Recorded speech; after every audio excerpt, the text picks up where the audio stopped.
Husband কেমন আছে? এখন তুমি জিজ্ঞাসা করছো? তখন যদি তুমি নিজেকে একটু গুছিয়ে নিতে, তাহলে এই জায়গাটায় তুমি থাকতে। খুব ভালোবাসতে আমাকে, তাই না? এখন সেটা ভেবেও কি লাভ? যখন বেসেছিলাম তখন তুমি বোঝোনি। তোমার কারণেই আমাদের মধ্যে আজকে এই দূরত্ব। ভগবান শ্রীকৃষ্ণ বলেছিলেন, কাউকে ছেড়ে দেওয়ার জন্য 1000টা কারণ থাকলেও তার কাছে থেকে যাওয়ার জন্য একটা কারণই যথেষ্ট। তো আমার সাথে থাকার জন্য তোমার কাছে কি একটা কারণও ছিল না? তাহলে কি বুঝবো?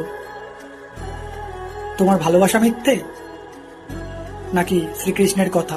हो जन्म जन्म की खोज बताए।